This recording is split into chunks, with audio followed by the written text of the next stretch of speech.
गुरुदेव के चरणों में त्रैबार नमोस्तु। गुरुदेव आपके आशीर्वाद से करीब 7880 यात्रियों की यात्रा निर्विघ्न संपन्न हुई, पर लोगों को ऐसा लगा कि गुणायतन में अब हमें आशीर्वाद कौन देगा। मैंने कहा अभी तो छोटा आशीर्वाद मिला है, बहुत बड़ा आशीर्वाद मिलने वाला है, एक ऐसा आशीर्वाद जो शायद विश्व में एक कीर्तिमान स्थापित करेगा। आज का मेरा प्रश्न जो है गुरुदेव, कुछ व्हाट्सएप ग्रुप पर कुछ महाराष्ट्र में लोगों के द्वारा ये भ्रमित किया जा रहा है कि भगवान महावीर स्वामी ने शादी की, भगवान महावीर स्वामी ने ये किया। ये आपका एक मंच ऐसा है, बच्चों को भी भ्रमित किया जा रहा है। इस बारे में हम सबको, जो हमारे अंतिम तीर्थंकर भगवान महावीर स्वामी के बारे में अगर कोई ऐसा बोलता है तो हम समस्त जैन समाज को क्या करना चाहिए? जो कार्य शायद आप बोल देंगे तो वो कार्य बहुत छोटा हो जाएगा। तो आप सबको देखिए, पहले तो मैं चाहूँगा एक बार पवन भाई का जोरदार अभिनंदन करें। बड़े उत्साही, कर्मठ, लगनशील और समर्पित कार्यकर्ता हैं।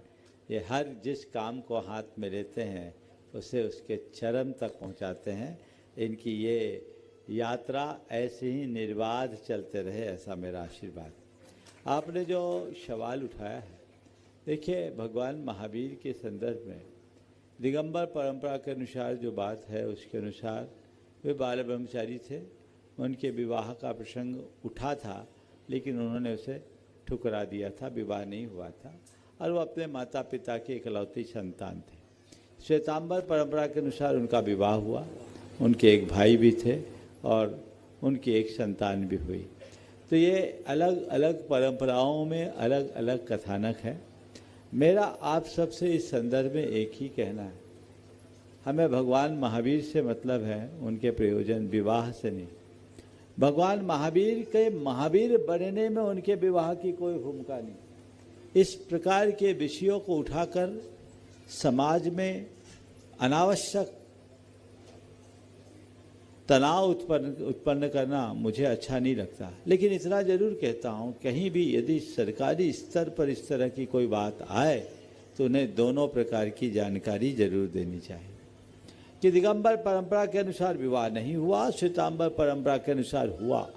पर भाई हमें तो महावीर से मतलब है, उनके विवाह से थोड़ी। हुआ है तो भी और नहीं हुआ तो भी भगवान महावीर के महावीरत्व में क्या फर्क पड़ता है?